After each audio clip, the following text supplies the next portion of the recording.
कुछ दांत के बारे में बताया जाए तो दांत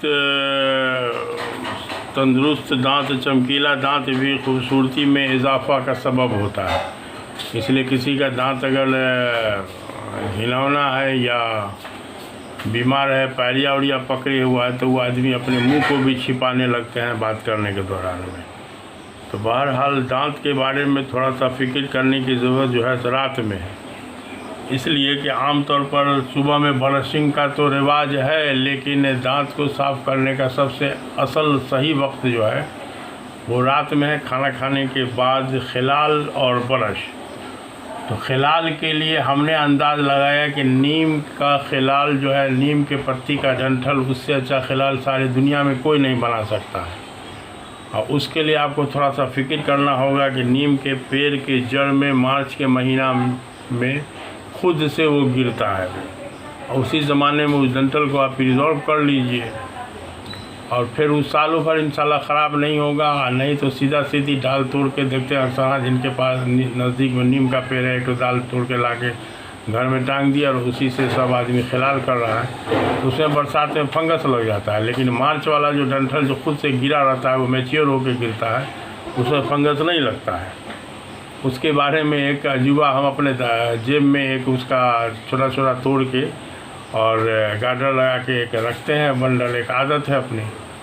तो एक बार हम केरला में सेमिनार में जा रहे थे, बॉम्बे से फ्लाइट से जाना था।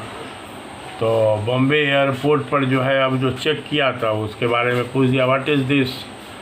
तो हमने पहले कहा खिलाल, तो नहीं समझा। तो हमने कहा खिया, तो उसको भी नहीं समझा। तब हमने कहा कि टूथपिक्स, तो बोला ओह अच्छा। तब हमको फिर आगे जाने दिया, माने उतनी छोटी छोटी लकड़ी जो जेब में रखे तो उससे उनको शक और डर होने लगा। बहरहाल तो ये उन लोग का नॉर्मल तरीका है। बहरहाल लेकिन एक बात बताते हैं कि ये हमारी आदत में शामिल हमने कर लिया कि हमारे जेब में ही रहता है ये। तो अब रात में अब खिलाल, खाना खाने के बाद खिलाल कीजिए। खिलाल के बाद कोई सॉफ्ट ब्रश जो है, सॉफ्ट ब्रश के साथ जो है अगर आप नमक से मुंह धो लेते हैं तो फिर सवेर में कोई मतलब सवेर में का जो मिसवाक होगा ना, वो आपके दांत के लिए बेहतरीन एक्सरसाइज का काम करेगा।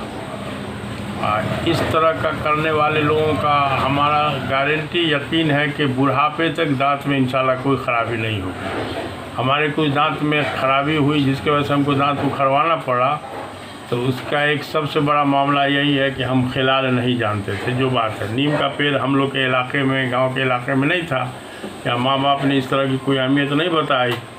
तो बहरहाल जब इस दुनिया में खर वगैरह का खिलाल करते थे, कभी दांत उसमें टूट गया, फंस गया, तब डर से खिलाल नहीं करते थे। तो अब यह है कि जब इस दुनिया में आए तो नीम का पेड़ बहुत बहुत दूर से, हम अपने एक बार ससुराल से नीम का पेड़ ले आके अपने गाँव में लगवाएँ।